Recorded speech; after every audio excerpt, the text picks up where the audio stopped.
All right, we're back, and James, have at it. I expected this at some point. It was like all season, you just gotta wait for something leafy to happen. You're like, that's coming, and then finally it's like, oh great. The one time I don't want it to happen, it just completely collapses. It's fucking ridiculous. Like I don't know what else you can really say. Like they just completely dropped the ball. They paid millions of dollars to play hockey. Hey, show up for this one game. Nah. I think we'll just pack it in early today. So, gotta get on vacation. So, but yeah, like I there's nothing I really have other than to say because like skill wise, they know how to play hockey. It has to be something either they don't care or they don't know how to care. One of the two. I will say this, and because we've talked a lot in like DMs and all that stuff, and like and I'll be honest about him, like Eddie, like he gets very art of war and stuff as well. Like he's sometimes a little too heavy for me, to be honest. And the Leafs, I don't think it's the lack of caring, man. Like I don't.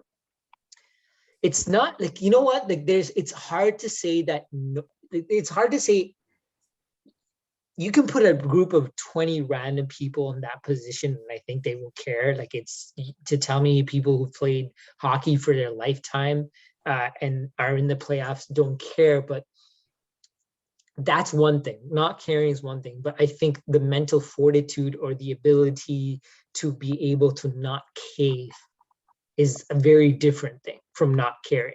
You can care and still completely cave in the face of pressure, right? There are people who are built to see someone dying in front of them or a heart open up or something, or like, something emergent happen in front of them and like completely calm. And there are people who are built to see an ant pass by and completely lose their shit. And I just don't think there's enough guys. The thing is, we did bring a lot of guys onto this team that had it. The problem is every one of those people were well past their primes and they can't impose their will on this game. We need someone who can impose their will on this game that also has that factor. Like Joe Thornton, first of all, like we talk about him as Father Time, but like he's never won. He's 47 billion, but he's never won, right? Like let's not act like he's a winner who came here, right? Foligno, maybe he has it, maybe he doesn't. Didn't get enough of a sample size. Spezza showed he had it, but never got enough minutes. But we never had a guy who played 17 minutes that has it, that was able to impose his will. We never had a guy who both had the cojones to do it, as well as the skill set to actually change the outcome of the game. And I think that's the problem. I don't think it was they don't care, because I don't believe that. I don't believe anyone can be in that kind of game and not care. That fundamentally doesn't compute with humanity. But I think it does compute that these people do not have it. John Tavares, I think, has it. I think Nylander has it. Yeah, Nylander played great. You know who definitely has it? Sorry, I shouldn't. Muzzin, Brody. Yeah, Muzzin, but God is fucking apparently hates us and Muzzin, because Muzzin gets injured at every fucking wrong time. And Muzzin has. He's like the Nazim cadre of injuries. Yeah, Muzzin has it, and he just gets injured at the worst times. But the problem is, look at Colorado. They have great players. Everyone's great. But Nathan McKinnon is a killer. Every game shows up. He is the superstar. He makes you know that he is the superstar. You better defend me or I'm going to fuck your team up. Okay, but I'm going to say this much. Like, the thing that people are very, like, it's very recent. There's a lot of recency bias with Nathan McKinnon. Nathan McKinnon at the beginning of his career was not Nathan McKinnon.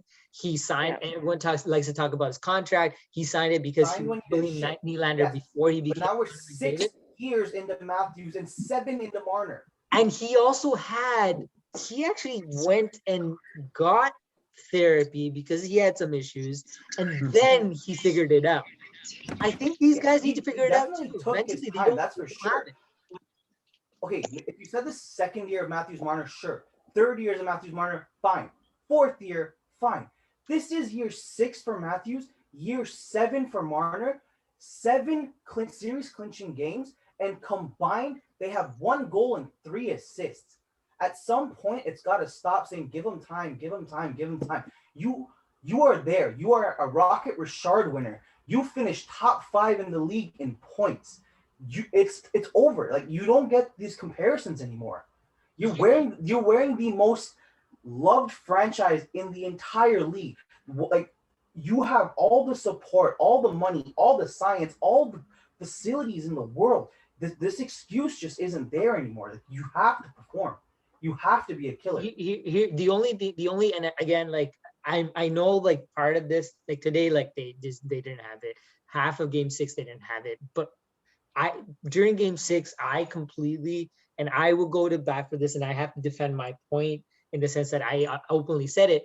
My opinion was that Marner was the reason that line got held back, and I wanted to see Matthews without Marner because I thought every single play was held back by Marner being on that line. And I never got to see Matthews to see if he was actually being shitty or was he just being sucked into the vortex of Marner just crumbling. We didn't get to see one of those Matthews classic games where he would just go God mode and you're like, he's going to go off for 4 goals tonight. We haven't seen that. And like this, during the regular season, you saw that almost every other night where this guy would come out every other shift or every shift and would just play like, I don't know, like his life depended on it. We didn't see it. So did the Habs do that good of a job of a game plan? Was he not able to But to Zach, change up? during the regular season, it also seemed like Marner could find him whenever he wanted to, and it also seemed like Marner was a threat during the regular season. He The never Habs felt did- like a threat. He the never felt Leafs- like a threat.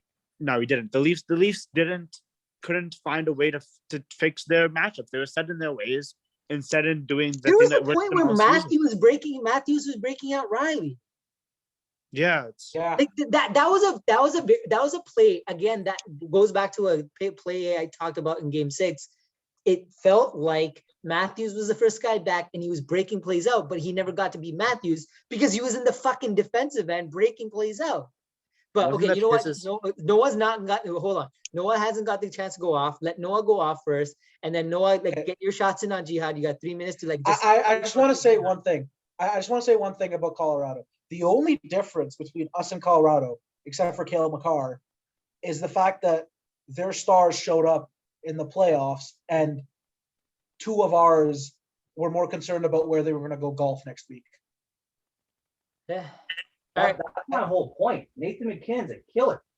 Like, his 5th year, he makes the playoffs for the second time. 6 points in 6 games. His 6th year makes the playoffs. 13 points in 12 games. His next year, 7th year, 25 points in 15 games. This year, 12 and 5. Nathan McKinnon had a rough start, 12? yeah, but every time the playoffs show up, he shows up. It's inexcusable for Matthews and Marner. It's just, there's no excuse. All right, Noah, all yours, man. I got a couple things. Like, I don't know. One thing that I've been thinking about was there an overcorrection this summer by Kyle Dubas where they had the process and the path that they were going on, and did they veer too far off from it going in the direction they did? And I guess coupled with that, I don't know, my biggest issue with the Leafs depth, and now that we've lost, it's more of an issue than I thought it was, but it's the lack of ability to move up and down the lineup. So you look at a player like Joe Thornton, like Joe's not playing anywhere other than the 4th line. Spezza, they're not going to play him anywhere on the 4th line. He could, but like all these players have like their role. And I think that works really well with certain teams. Like you play your role. And I just feel like with the Leafs, you need to be more dynamic with your lineups. And it feels like the Leafs kind of back themselves into a corner because you're like in a game 7 when we kind of need something. It felt like you couldn't really change anything because everyone was so like, it's like the lineup was defined from game 1 of the season. It's like, this is what it was going to be. at the end. There was no ability with like a team like Colorado where like you could switch your third and second line and you get a different look, or you could move guys from your fourth and second and you keep switching your bottom nine around. We just didn't have that. And so that's my big issue. Like, I think they need to address that. And I think that'll come as guys graduate. I think it really screws up with them not having draft picks like coming from 2015, 2016. So like as Robertsons and stuff come up who come play on the third line one night, play on the top line another, I think that'll really fix it. But man, I think this team just died when Tavares left. Like they just didn't have it after that. And it's a whole other series with him, but man, like I don't even know what to say after that, right? Like really, like the Habs are trash. oh, this is the worst. Like, that's the worst part. Like the and worst there are playoff people thing. who are gonna watch this 10 YouTube years. video, and the people are gonna be commenting like, "Well, fuck you guys, we'll beat you." The Habs aren't like the Habs are trash. We lost. Oh, for sure. The Habs are are probably fucking going to get trash. swept by They're the gonna get Winnipeg swept by Jets, Winnipeg, who and it's gonna work worse than the Oilers worse. were. The Avs or the Knights are playing the winner of the Jets Habs series. So That's disgusting. It's gonna be a That's bloodbath. disgusting. It's gonna be a bloodbath. What a joke. One thing that I think is going to be underrated, and I don't think is going to be as talked about as it should be, but definitely should, was that there were pretty big sources that said the Leafs had a need at fourth line, like middle, like bottom six, where they wanted like a tough, like Wayne Simmons type. And the two guys they had on their list was Wayne Simmons and Corey Perry just below him. And I think it's really telling that Corey Perry sat there and he said, I want to play for Toronto. And he waited till like the last day, and they said they couldn't do it. And he didn't end up signing in Toronto, and he just beats them. But I don't think He that'll got the be as game-winning talked about. goal. Perry made it. Yeah, That's like, so depressing. but I just, To be honest, though, I man, don't Mitch think Marner Corey pisses me Perry- off, man. Corey Perry would have been on this team, and we would have still lost.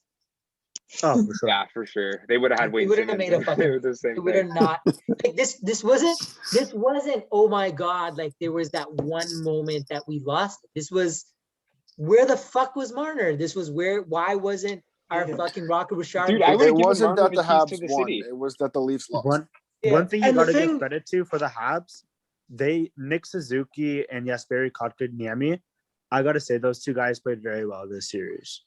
That's the one thing I gotta They say. played this series. They played. No, they think played well. They played they hockey. played well. showed up.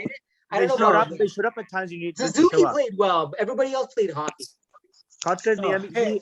okay, but when he, I think those two guys deserve the credit, and especially because they got the two goals to win Game 5 and 6 in overtime. I say you just got to give those guys credit when credit's due. I The know Habs- you want to rag on yeah, the Habs because they're not a good team because they're not. But guess what? When it mattered most in game 5, 6, and 7, who showed up to just play hockey? Not even be a superstar. Who showed up to play hockey? The Habs did. The No, Leafs no, wait for no, fucking 40 they minutes. they No, came no, to you us. can't- No, you can't Maz, sit no, there I'm gonna 40 deny minutes. that. No, Maz, listen. the Game Leaf- five- the game Leafs five, didn't they come sat to back a on the hockey last game. 45 minutes.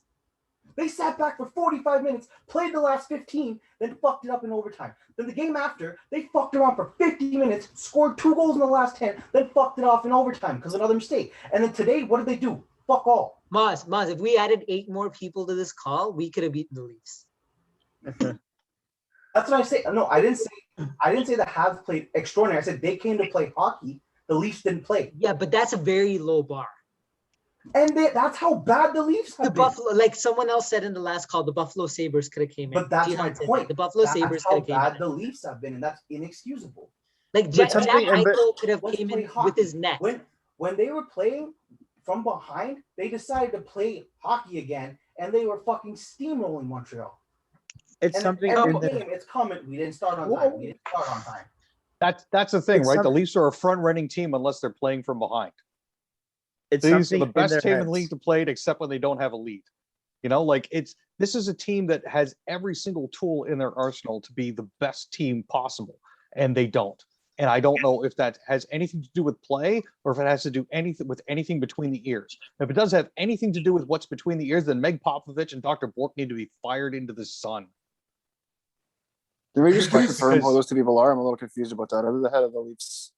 Meg sports Popovich division? is the head of athletic well-being and performance, and Dr. Mary Claire Bork is the head of mental health and peak performance.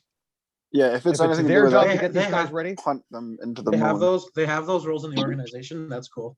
On the topic of their depth players, I think like our depth definitely, like to Noah's point, yeah, we didn't have guys that could move up and down the lineup. It doesn't matter if our stars show up to play.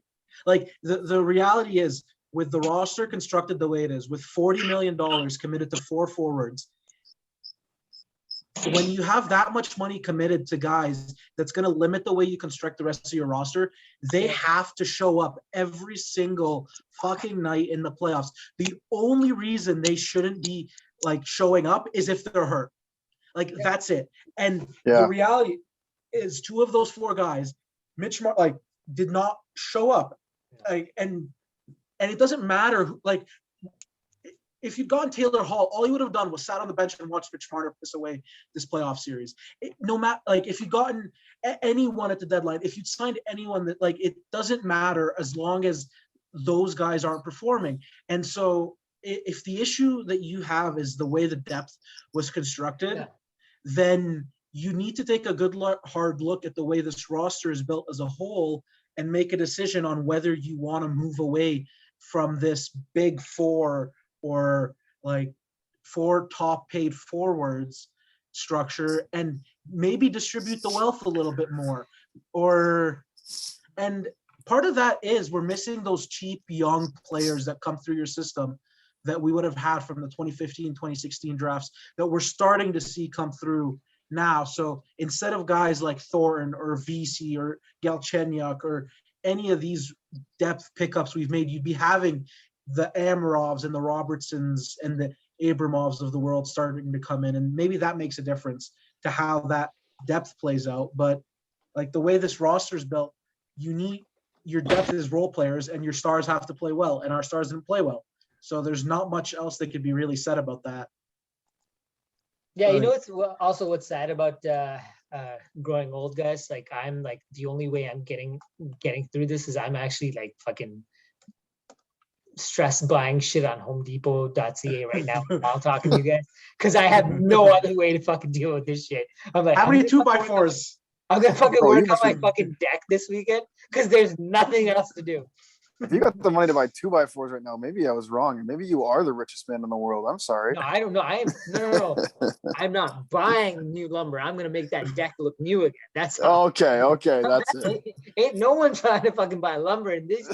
Yeah, I was gonna say, man, in this economy, not a chance. That shit's Something that no weird. one's ever pointed out. If Manny Malhotra's back next year, I'm fucking shaving my head and I'm becoming a fucking Habs fan. That man should not be behind the fucking Toronto bench ever again. Bruce Ever. Boudreau or death. Exactly. You guys know why they didn't hire Bruce Boudreau this year, right? Like you guys understand the reasoning behind that. It would have been because all you would have heard every time the Leafs lost is, should we fire Keefe and promote Boudreau? And they didn't want The that. problem is the channels like this, like conversations like this. Like the problem would have been every time. Actually, we're not the problem. There are much bigger problems out there that the minute they have a bad period, we're like, fire Keith Boudreau for fucking life. Like the same way Lou, like people are like Lou Lamorielloing all over their face. Like I don't get the obsession of Lou Lamoriello. He came into an Islanders situation that was already good. I get you lose your captain, but you get the Stanley Cup winning coach of the year prior, who's probably one of the best coaches in the league. I don't get the whole obsession of Lou Lamoriello, to be honest. Traded away his best defenseman, but that's another. It's just to segregate. They're like 2 fourths. 2 second-round picks. 2 second-round picks. So here's a question I got for everybody here. Who do you keep on this current Leafs team? Who do you keep? For sure, I say you keep Matthews, Campbell, Brody, Muzzin, Nylander, Spezza. That's it. Spezza, if he wants to come back. If he wants Spezza's to come back, to me, Spezza's almost inconsequential. He's a 700K depth guy. Like, whatever. But If I he think- wants to play, And you know he's And not going to then- go anywhere else either. Like it's Toronto I- or he's going to retire. Like if you Yeah, want I to would retire, add- see ya. If you want to come back, sure. I would add Hyman to that probably. I'm a big fan of Hyman still. Hyman and Dermott. Riley kind of brought me back on this series, but I wouldn't be opposed to seeing him leave. all right, so just I don't hate the if Dermott. you're moment if you're there. getting Riley back, what's the number? Well, I wouldn't Less than take Brody. anything- Yeah, Less but than that's not Dougie gonna Hamilton. happen. You know what? You trade Riley, I guess, if you could get something good for him. But he definitely brought me back in this series. He was playing like I hated in the regular season, but he brought me back to the series, I think. Isn't Riley's contract up at the end of this year? Next No, year. he's got one more Oh, year. next year. He's got one more year. Thank you. I was a little confused by the expansion draft talk. That makes more sense now. No, the one guy that I'm definitely keeping is Marincin because it's going to force him to find better defensemen to make sure he doesn't play. He is the gift that keeps on But giving. okay, hold on. Before like, do you think the defense was the problem here? No, that's what I was God, gonna no. say. No, the defense was actually good for one. Defense was the only thing I wasn't worried about. I have Brody on the first pair, I got Muzzin on the second pair. Even when Dermott Muzzin got Bogosian was playing well. even when Muzzin got hurt, like outside of one bad Sternarama, like was anyone really upset with Dermott or Sandin's game enough to be like I like coming into this year, I was like Dermott in overtime in game 6. I said other than one Spinorama, and fuck that guy for that one in the first period tonight. I was like, you motherfucker. I screamed at my You TV have to there. respect that at a certain point, man. Oh, Yeah, no, man, honestly, like- that one I respected because like that takes balls. Yeah, no, like Some cojones on that play. Because you know what? That's almost like Marner looking outside and looking at a fan and be like, "Hey, here, take the puck again." yeah, no, I mean the defense like was 8 deep, and I would have had no issue with 3 of them in the top 4 of like outside of our like top 3 guys. Like if Sandin or Dermott or Bogosian had to step up into top 4 roles, I would have been fine with any of those guys. Like no one, I don't think anyone could be upset with the defense this year. No, the defense was fine. Like we actually had a defense. And I think we're going to see a lot more of Sandin and Liljegren next year. Too. I like I hope Sandin. so. I'm a big fan of his. I love Sandin. I Guys. think all of their young D-men are great. Good. I think good Liljegren's news. going to be like solid D man. We got some good news. Mikhail Grabovski's cap hit's finally off. There is something to look forward to. I guess. How many more years do we have of Kessels? I think one believe more year. I thought it was One 2. more. 2, Oh, it's I only wanna one. say. Okay. Someone told me 1 the other day. I can't remember who. Someone on Twitter said we had 1 more year. Give me a check. Let me 1.2 check. million. Let me check Cap Friendly. Give me just a second here, and we'll actually know for sure. I still Um, can't believe they did that. Oh my god. We're saving quite a bit of money on goalies next year because Freddie will be gone. Freddie's Campbell's gone. going to be starter. Chris And Stryger. I think Freddie's gone to Edmonton. No, Edmonton doesn't Kessel have the comes money. off next year. No, here's Edmonton the thing though. wants to Here's re-sign what's going to Mike's- happen. Koskinen is gone. Okay. Nugent Hopkins is gone. Price is in. Oh, they're going to overpay for somebody for sure. Oh, No, you're They're gonna not see they're not trading Koskinen. for Price.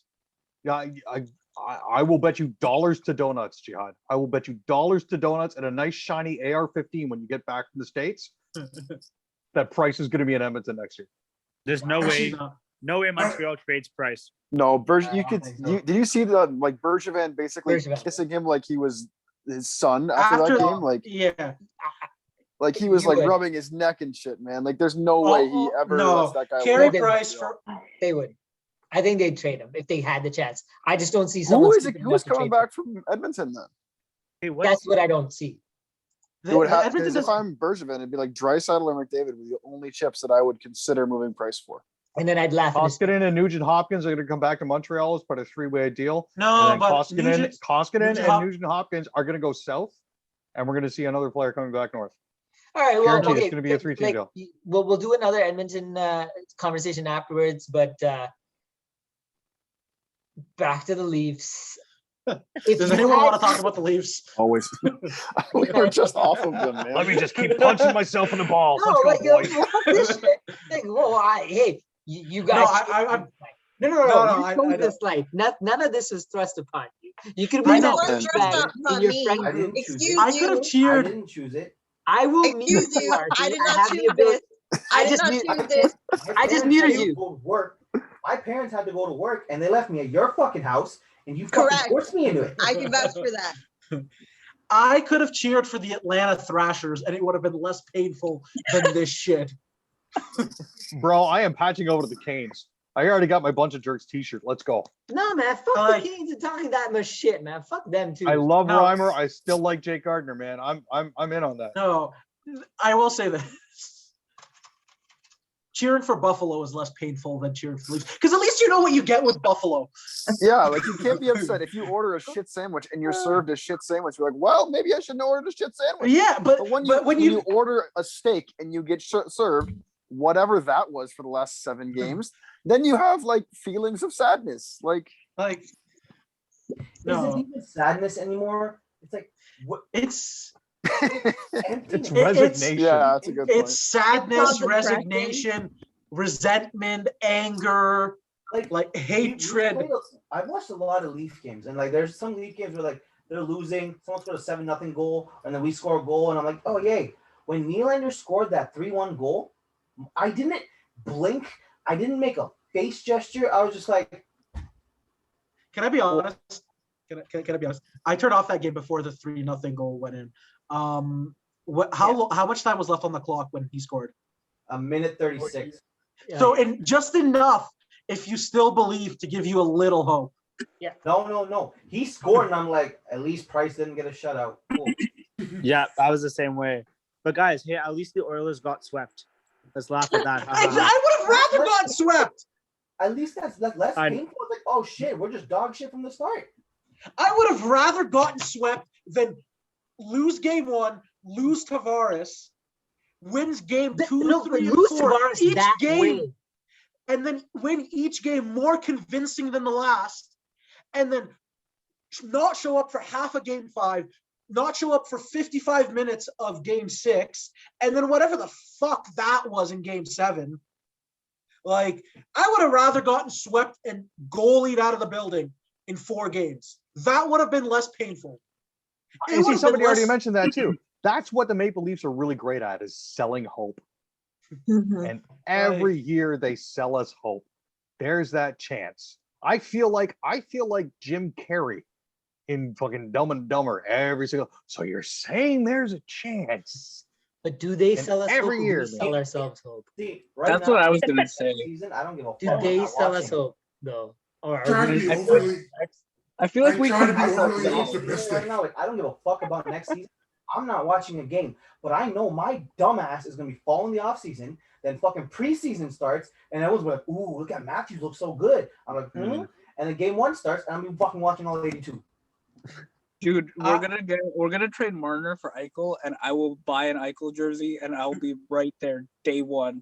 I guarantee it. I literally like 10 minutes ago was like, I've never watched a game in my life, and There's the 2 real things. I'm going to be honest. There's 2 things that this team can do that would probably turn me off of watching them religiously next season. Number 1, I won't even say not trade Marner. It's trade Nylander instead of Marner. Oh, I would fucking lose Yeah. it. You fucking And lose it. and number 2 is if Kyle Dubas loses his job, because I don't care what anyone says. Every single person who claimed to know anything about hockey thought this team was well built, deep, with a good blue line, good goalie depth, everything. And to sit there now and talk about, oh, this team wasn't built right, or Kyle Dubas didn't build a good team. No. The did only you mistake see Dave Boland's tweet? about Oh fucking God, no! Mark Did I miss Hunter, that?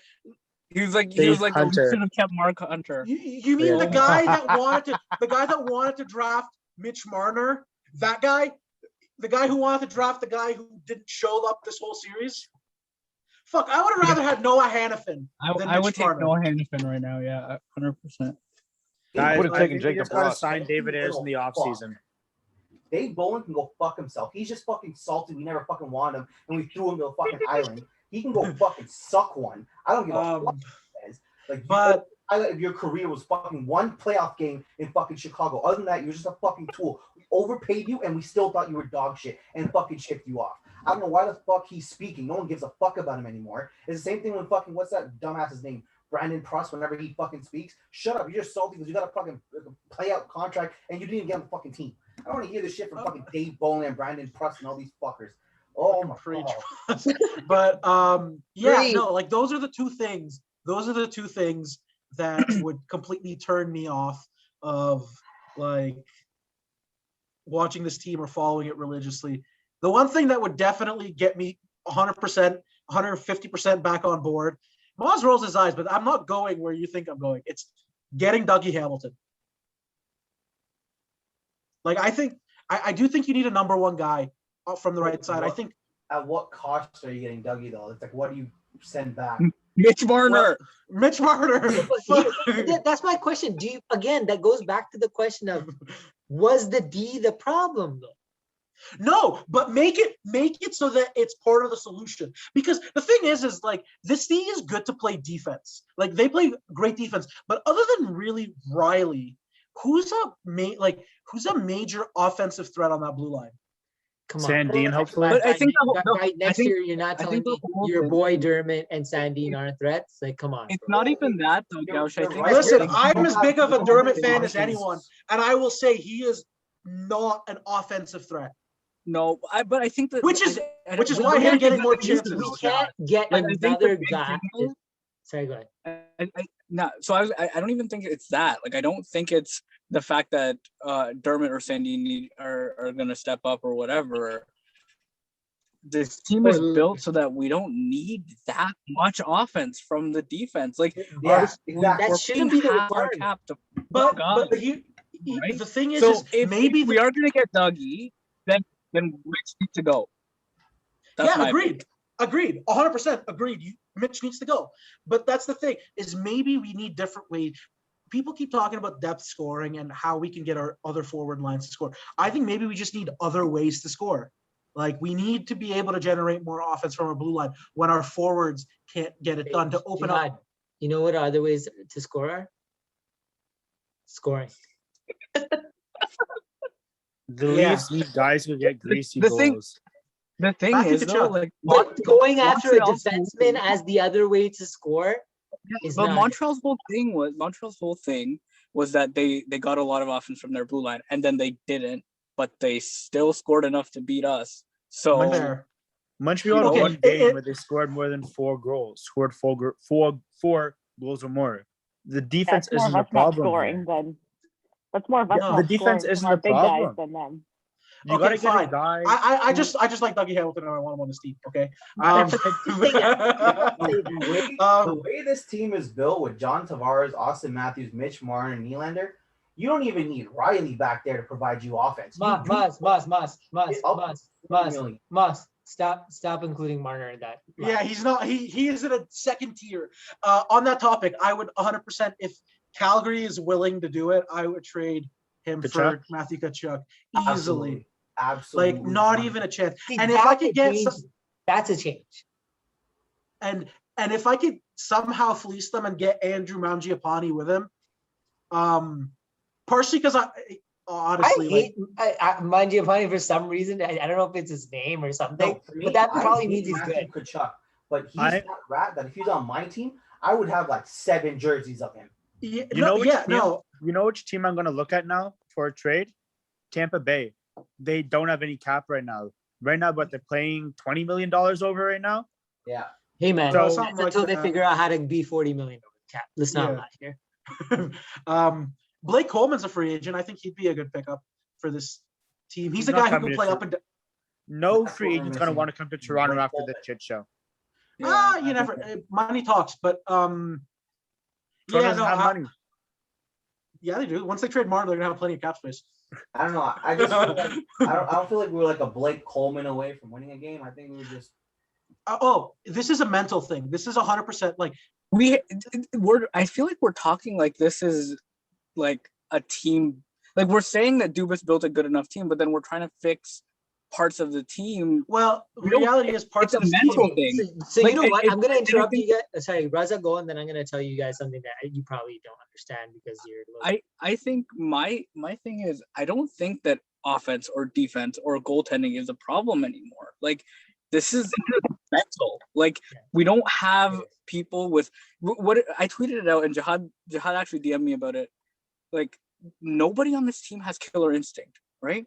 And so, like, that doesn't just, like, either that's developed with enough losses that you know that you need to have that killer instinct, but that can't be the case anymore because we've lost 4 years in a row and nobody on this team has any killer instinct. So this is at a point where it's mental now, and it's Mhm. no longer a thing about we need more talent on offense, or we need more depth, or we need more defense, or we need more defensive depth, or we need more goalies, or we need more goalie depth.